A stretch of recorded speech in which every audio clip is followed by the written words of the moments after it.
Mais uma vez, bom dia a todos, a paz do Senhor Jesus Cristo. Vamos neste momento da liturgia fazermos algumas reflexões na palavra de Deus, no segundo livro das Crônicas, capítulo 26.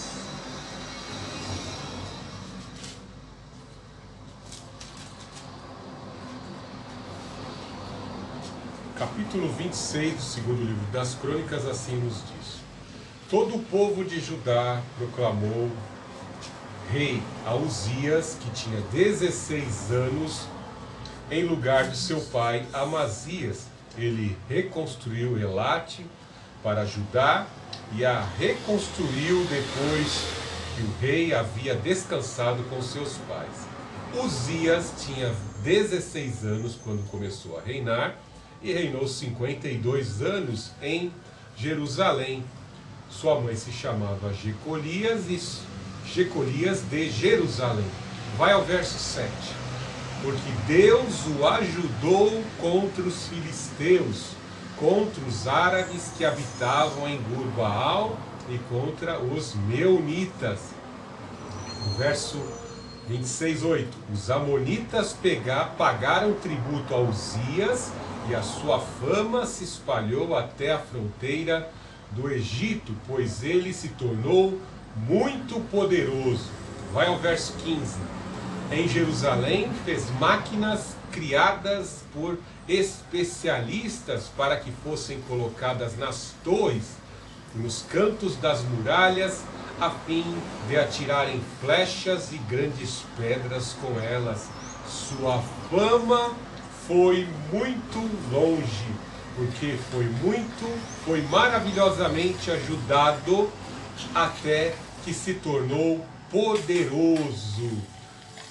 Louvado seja o nome do Senhor. Senhor Jesus Cristo, louvado seja o teu nome, meu Deus. Tu és a nossa ajuda, a nossa força. Ajuda-nos, meu Deus, a não cairmos, a não nos corrompermos. Ajuda-nos, meu Deus, a não sermos orgulhosos. Seja repreendido toda a síndrome de Lúcifer, meu Deus, todo orgulho, Pai Santo, e presunção. Em nome do Senhor Jesus Cristo, enche-nos do conhecimento, usa os nossos sentidos em humildade. Te suplicamos nesta manhã de domingo que as experiências do rei Uzias, Pai Santo, possa trazer aos nossos corações orientações importantes para aquilo que Tu tens a realizar em nossas vidas. Ajuda-nos a ter, Pai Santo, uma gestão próspera. Ajuda-nos a conduzir a nossa vida de forma próspera. Ajuda-nos a agir acertadamente, te suplicamos. Ajuda-nos a honrar o Espírito Santo em nossos corpos. Em nome do Senhor Jesus Cristo, começa um expurgo em nosso interior, retirando, Pai Santo, impurezas do nosso caráter, falha das nossas ações, em nome do Senhor Jesus Cristo. Nos purifica com teu sangue, nos santifica e nos capacita com o poder do Espírito Santo, para que toda honra e toda glória seja dada ao Senhor Jesus Cristo. Afasta os inimigos da mensagem, afasta os inimigos do teu povo, em nome do Senhor Jesus Cristo. E que nesta manhã, a Remanescente Cristã Filadélfia e todos que nos assistem pela plataforma do YouTube possam engrandecer ao Senhor Jesus Cristo. E assim a Remanescente Cristã Filadélfia adora e exalta ao Deus Altíssimo, adora e exalta ao Senhor Jesus Cristo, adora e exalta ao Santo Espírito. Louvado seja o Senhor Jesus Cristo. No domingo passado tivemos aí o privilégio de estarmos pregando em Isaías capítulo 6, onde vemos um dos profetas que presenciaram o reinado próspero do rei Uzias, um rei que teve aí, começou a reinar aos 16 anos, era corregente com seu pai Amazias, reinou 52 anos e foi um dos reis mais prósperos da Judéia, de Judá. Fez grandes edificações, fez grandes conquistas, fez investimentos fundamentais para que a sua nação se tornasse próspera. E todas essas ações e procedimentos na gestão do rei Uzias são fundamentais quando aplicados à nossa vida. Quem quiser paz tem que se preparar para a guerra, assim dizia o doutor Enéas Carneiro. né? Ele repetia muito essa frase da importância de nós fazermos investimentos certos. E ele falava até um termo que eu não posso usar aqui na plataforma, mas que é muito correto, termos uma BOM atômica para podermos conversarmos como homens e não como meninos em mesas de negociações. Quando nós conquistamos a prosperidade, nós, de certa forma, atingimos ali uma posição com aquilo que conquistamos, isso atrairá dos incompetentes, daqueles que são fracos e invejosos, ataques que podem muitas vezes, no tempo certo, no momento de instrução, tirar aquilo que conquistamos. Porque o inimigo não tem força para nos derrotar muitas vezes, mas vão se unir com outros inimigos para roubar nossos bens e conquistas. Sem contar que ao longo da nossa vida a gente lida muito com pessoas parasitas, né? Que se aproximam de nós para nos sugar, sugar nossas conquistas, sugar nossa prosperidade. Isso é muito terrível. Falsas amizades, parasitas espirituais que muitas vezes usam vida de pessoas para tirar aquilo que é nosso. E vemos que o rei Uzias, ele toma atitudes corretíssimas quando ele chama por conselheiro, como está no verso 5, ele buscou a Deus enquanto Zacarias, que o instruiu no temor de Deus, vivia. Enquanto buscou o Senhor, Deus o fez prosperar. Além de fazer o que é reto e agradar ao Senhor, vemos que Esdras, quando escreve o livro de Crônicas, faz esse destaque importantíssimo no verso 5, dele colocar ao seu redor bons conselheiros, conselheiros que de certa forma tinham intimidade com o Senhor, além de mestre, profeta. Este Zacarias, que não é o mesmo que escreveu o livro de Zacarias, mas é um Zacarias da época, este mestre sábio, homem íntimo com o Senhor, instruiu o rei Uzias em como agir e proceder, como alocar recursos, onde fazer investimentos com urgência. E aqui o Esdras faz um relato destes investimentos, destes ataques, dessas incursões que tinham por emergência serem realizadas para que o inimigo fosse submetido, para que não houvessem depois outras alianças futuras dos inimigos com outros inimigos invejosos e pudesse ser uma ameaça às conquistas. Ou seja, Uzias almejou um reino de estabilidade e de prosperidade, e para isso ele tomou as medidas corretas. Algo muito importante da cultura judaica é acerca deles atribuírem e assim implementarem o nome de Deus no nome dos seus filhos, e essas experiências com Deus, automaticamente, essas orientações, iam passando de pai para filho, colocar o nome dos seus filhos correlacionado com as experiências de vitórias, de conquistas, de promessas, de experiências que eles tiveram com o Deus Altíssimo. Sempre que vemos ali o nome Isaías, Iá. Iá significa o nome inefável de Deus. Jeremias, Isaías, Uzias, é o nome de Deus inserido no nome, trazendo uma experiência, trazendo ali uma qualidade, um atributo de Deus. E o nome de Uzias também está conhecido lá no que foi escrito por Jeremias, no livro de Reis. É também o nome de Azarias, que significa ajuda do Senhor, força no Senhor. Uzias significa forte no Senhor. Veja que o nome de Uzias, de certa forma, expressa e traz de forma explícita o que foi a experiência dele usar do Senhor, consultar ao Senhor, ter intimidade com o Senhor, ser instruído pelo Espírito do Senhor para ter um ótimo governo. É à toa que ele reinou 52 anos em Judá. E com base no nome dele, nós vemos algo muito importante, né? Porque depois nós vemos que do verso 16 em diante, todo o sucesso das suas conquistas, do seu trabalho, encheu o seu coração de orgulho. E nós temos que atentar muito a essa exortação que o escritor de Crônicas, supostamente Esdras aqui, confere acerca desse rei. apontou que ele começa bem e que no final, no estágio final da sua vida, ele não terminou bem. É bem provável que talvez quando ele adquiriu ali aquela doença por desobediência, por orgulho e presunção da lepra, que ao ponto dele ser exonerado, ali ele pôde se arrepender e buscar ao Senhor em arrependimento. Foi afastado do palácio, afastado da adoração ao Senhor, e ali ele pôde reconhecer e buscar a face do Senhor, e o Senhor concedeu perdão. Mas é muito importante observarmos isso, quando estamos invocando ao Senhor, e o Senhor vai nos abrindo portas, vai nos colocando em posições de comando, em posições ali de exercício de funções, tudo isso conforme o seu nível de compromisso. Temos que ter esta aproximação com Deus, compromisso em alegrar a Deus naquilo que fazemos. Como Paulo fala, quer comais, quer bebais, façais tudo para a glória de Deus. Em todas as situações temos que estar testificando ao Senhor Jesus Cristo, comendo, bebendo, glorificando o nome do Senhor Jesus Cristo. O mundo está constantemente observando o nosso testemunho, a nossa procedência, as nossas ações. Por isso que temos que glorificar. Num mundo de tamanha corrupção, de trevas, no mundo jaz do maligno como estamos vivendo hoje, nós somos luzeiros e estamos sendo observados em nosso testemunho, no nosso agir, no nosso falar, na nossa forma de assim proceder.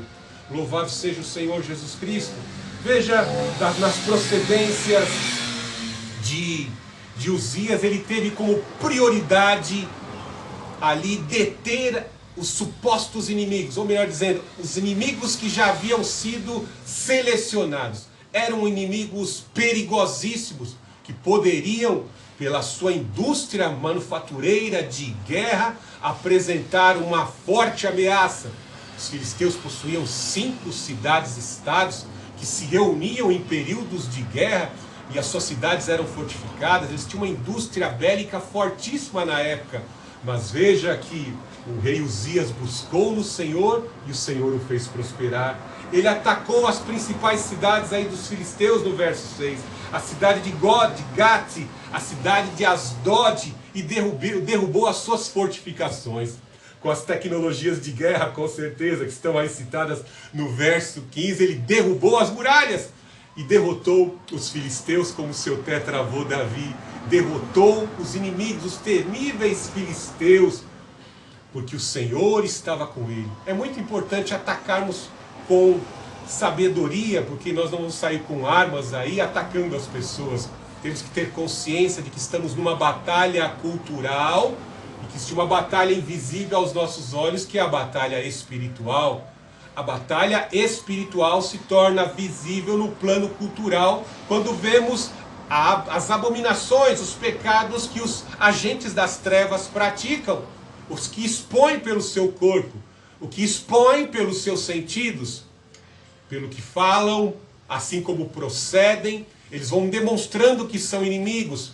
Existe hoje em cadeia nacional, basta você ligar a televisão e você vai conseguir detectar ali uma pancada, muitos dos agentes do diabo que atuam no plano cultural para implementar aquilo que o diabo deseja para a sociedade. E são criadas diversas formas de idolatria, diversas formas de vestes que criam práticas e tendências que criam idolatrias, obsessões, e que não glorificam ao Senhor Jesus Cristo, ao Senhor Deus, em suas práticas e ações. E nós temos que atacar como? Pelo poder da palavra e pela oração, né?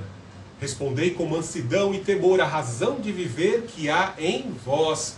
Temos que suplicar ao Senhor para nos dar força, para não sermos tragados, para não sermos induzidos, para não sermos ali cooptados por esse mal, e glorificarmos ao Senhor em todas as vezes. Nem que estejamos, como está acontecendo num certo estado aqui, a perseguição. Isso é claro, né? Um pastor preso por pregar a palavra de Deus, fazendo capelania tentando salvar vidas no hospital, foi ali, sofreu uma acusação e foi preso. Temos que testificar a razão de viver que é em nós, que é o Senhor Jesus Cristo, em todas as situações. Atacar o inimigo com a oração, com as armas de guerra, com os recursos, com as tecnologias divinas, os recursos do céu contra o inimigo.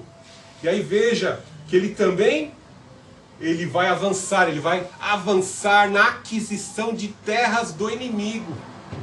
Veja que ele tomou pontos ali que o inimigo tinha, de certa forma, avançado no território de Judá. Ele toma de volta o que é ter, o que era da descendência dele, de Judá. Os filisteus tinham uma missão terrível com as terras de Judá, com as terras de Israel. E ele consegue essas aquisições, retornar de volta, restituição de terras por meio da guerra. O Senhor o fez prosperar. Quando vemos esse texto e a palavra, em especial a palavra prosperar, nós logo vamos associando essa palavra prosperar à questão da riqueza financeira, né? E de certa forma alguns pregadores, de forma até exacerbada, eles criticam que a prosperidade, que essa teologia da prosperidade é algo destrutivo, é algo nocivo. E nós temos que ter realmente um equilíbrio, pois a realidade vai nos trazer aquilo que de fato é a verdade. Você conhece algum judeu pobre? Mesmo que não seja um adorador do Deus Altíssimo, eu não conheço, né? Todos eles são prósperos, né? Veja a bênção que também existe, mesmo que não, em sua maioria não sejam cristãos. Vejam que como pelo trabalho, pelos investimentos, pela gestão certa, eles são um povo próspero. O povo japonês, o povo da Coreia do Sul, em especial o povo norte-americano. Veja a prosperidade. Povos que possuem muita prosperidade, muita riqueza material, e com isso eles têm grande capacidade de exercer a caridade e humanitarismo. Veja que na grande mídia é muito comum certas pessoas invejosas que têm a sua vida destruída, são parasitas do erário público, eles criticam os Estados Unidos. Mas você sabe qual é a nação que mais pratica a filantropia, a caridade? Os Estados Unidos. Os Estados Unidos. Veja lá em Israel que um hospital de luxo que nós não temos aqui no Brasil, por mais que aqui tenha dinheiro para se fazer isso, um hospital de luxo, ele atende tanto os israelenses como aqueles que se dizem inimigos e querem destruir Israel. Então nós temos que prestar atenção nas narrativas, nas ideologias, temos que ser criteriosos nas mensagens que estamos ouvindo.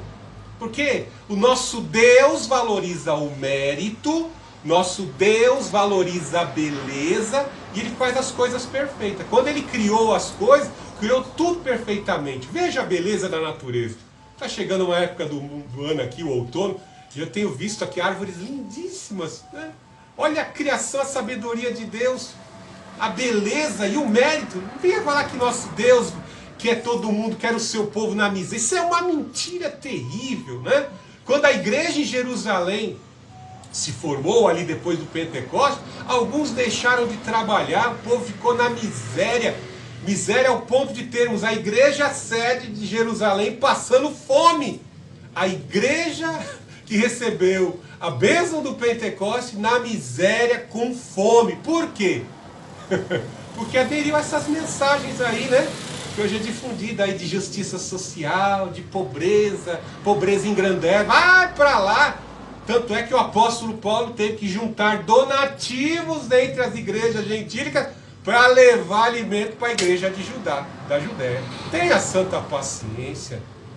Por que nosso Deus lá no céu ele faz questão de descrever que lá no céu, a nova Jerusalém, tem rua de ouro? Rua de ouro! Eu estou aqui olhando para a rua e tem uma rua de asfalto, né? De massa asfáltica, né? Calçadas esburacadas, né? Tanta coisa assim que não deveria estar sendo bem cuidada, mas, né? Tão mal cuidada e a gente paga tanto imposto, né? Lá no céu as ruas são de ouro, né? As edificações são com uma substância que transcendem as edificações dessa terra. Como fazer afirmações categóricas que o nosso Deus quer que o seu povo seja miserável? Deus honra a fé, Deus honra o trabalho. Veja a nação de Israel, mesmo não tendo aderido ao Filho de Deus, o Messias, que já veio, eles são um povo próspero, porque eles têm promessa na vida deles. E eles nos trazem grandes exemplos. Eu não sou neo-judaizante, tenho até algumas críticas ferrenhas ao neo-judaísmo sendo inserido na igreja. Nós não temos que ser judeus primeiro para sermos cristãos. Nós somos salvos mediante a obra do Senhor Jesus Cristo. Não por obras da lei, não somos neo-judaizantes. Eu abomino isso, mas tem que ser observada que Deus honra a prosperidade, não somente no plano financeiro, mas também por consequência daqueles que agem acertadamente. Prosperar significa isso: agir acertadamente, em obedecer, fazer as escolhas corretas e glorificar em nossas ações, em nossos corpos, o Senhor Jesus Cristo. Ele prosperou, ele agiu, ele, de certa forma, como eu disse, ele demonstra aquilo que é o seu nome. O Senhor o ajuda, o Senhor é a força. Tudo isso estava no nome, e tudo isso, de certa forma, ele aplicava na forma dele governar a sua nação. Veja no verso 7 que nós lemos: porque o Senhor o ajudou. Uzia significa o Senhor o ajudou. Contra os filisteus, contra os árabes que habitavam em Gurbaal e contra os meunitas. Os amonitas pagaram tributo. E Uzias, e a sua fama se espalhou até a fronteira do Egito, pois ele se tornou muito poderoso. Veja que aqui há essa união de adorar ao Senhor, estar sujeito ao conselho do Senhor. Tudo isso vai agregando poder, riqueza e automaticamente a fama. E a fama, de certa forma, é um reconhecimento do mérito, da obra, do talento, de algo que a pessoa fez e que foi reconhecida por aqueles que estão ao redor. Veja que os inimigos estão reconhecendo. Os amonitas, que tinham um grau de parentesco lá da família de Ló, eram primos, estão reconhecendo. Realmente, esses judeus são poderosos. Esse rei tem a bênção, tem a estrela em cima da cabeça dele, a estrela do altíssimo em cima da cabeça, e tudo que ele faz está prosperando. Veja que os pagãos egípcios que cultuavam um panteão enorme de deuses estão reconhecendo. E eles olhavam para a risca, né? Como o cearense brigava, né? Conta essa história que o cearense risca a faca no chão, né? Passa a risca, pato rei, né? Uzias passou a risca, avança, tenta expandir o teu império para cá de novo. Vocês lá no passado já foram um grande império. Passa a risca, tenta pular a cerca, tenta invadir o território de Judá para ver o que acontece, né? Ou seja, os inimigos, o Egito e os povos ao redor estavam tremendo de medo do rei Uzias pelo poder que tinha. Veja no verso 9: Uzias também construiu torres em Jerusalém, na porta da esquina, na porta do vale, no ângulo do muro, e as fortificou. Construir demarcação de terra. Isaías é bem mais explícito quando fala acerca dessas cercas e desses muros que, de certa forma, ali protegiam a produção agrícola.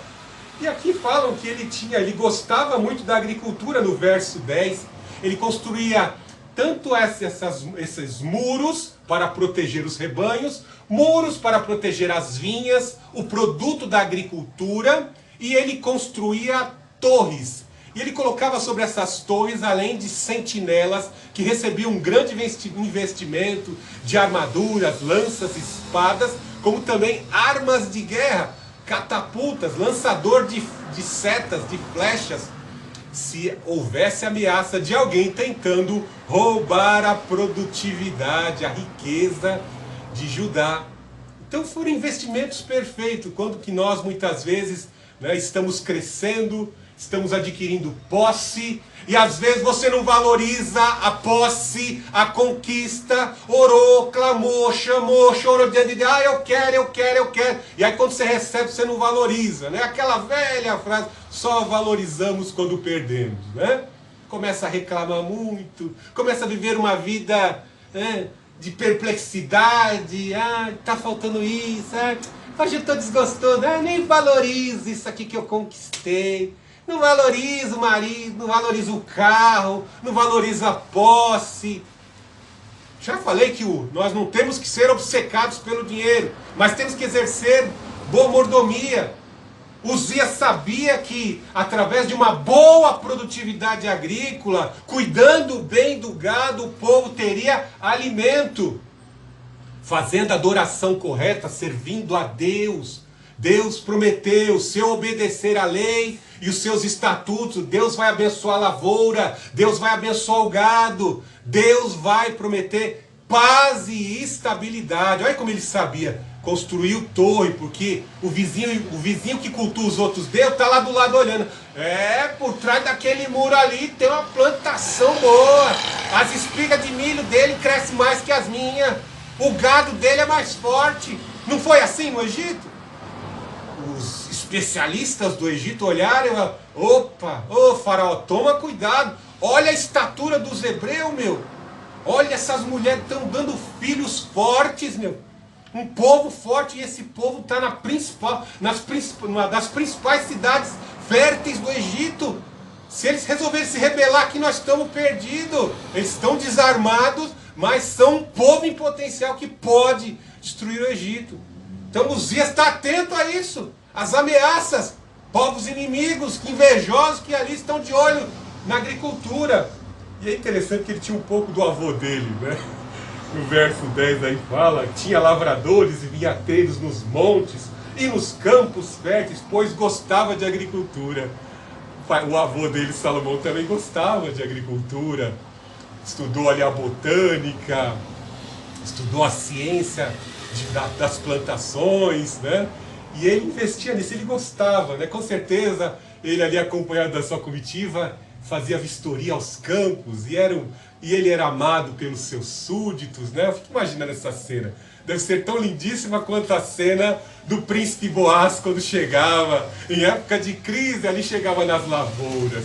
Era o proprietário mais bem sucedido em época de crise.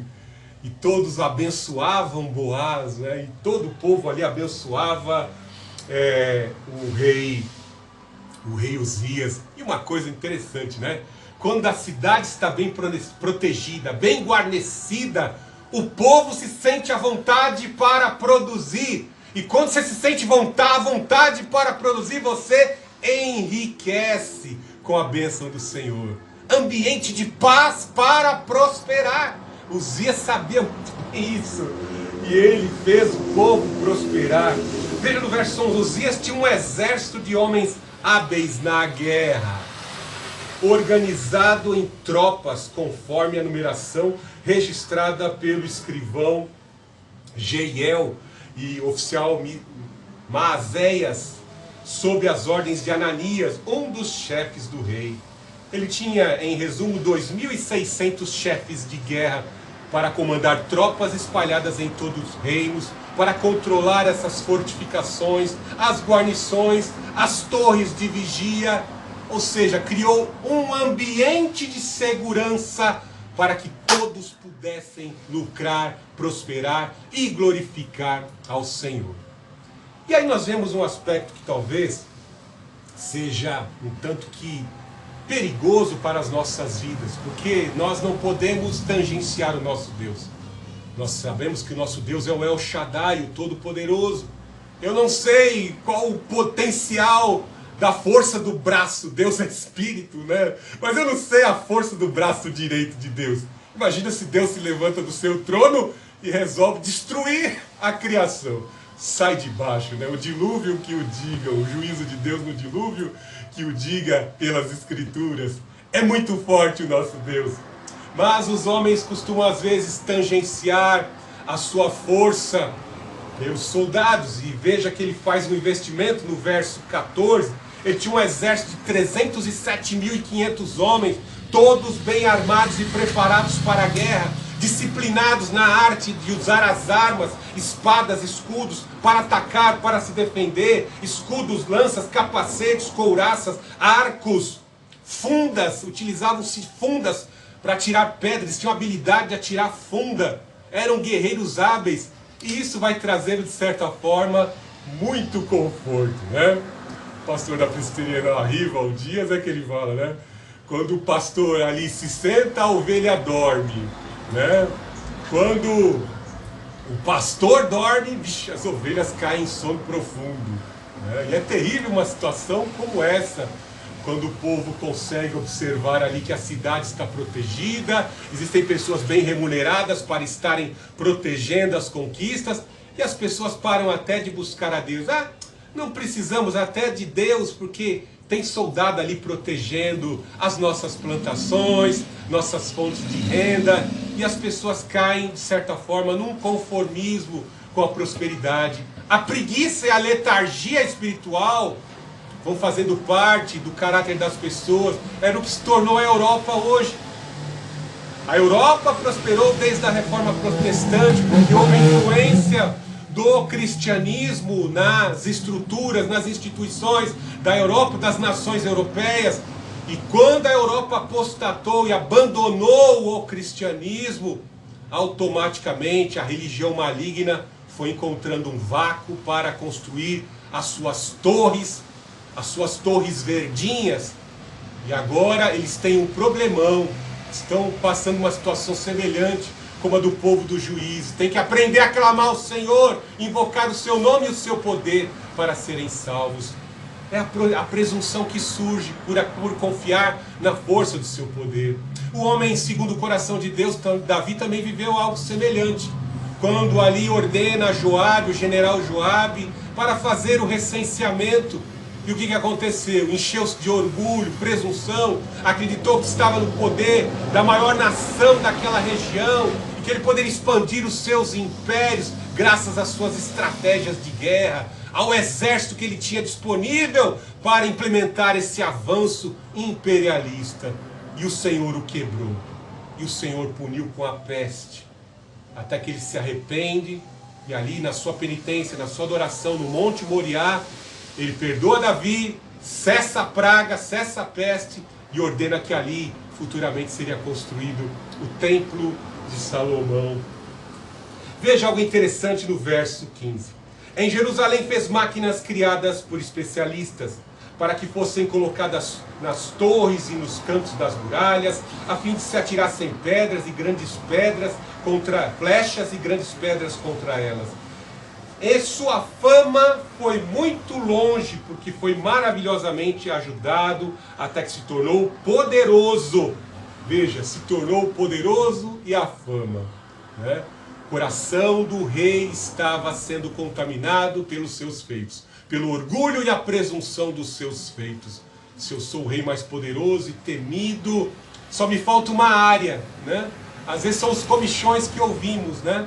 Estamos agradando a Deus fazendo algo, mas estamos descontentes porque não somos parecidos com outro ministério, ou com a condição que o teu irmão tem, ou que o ímpio tem.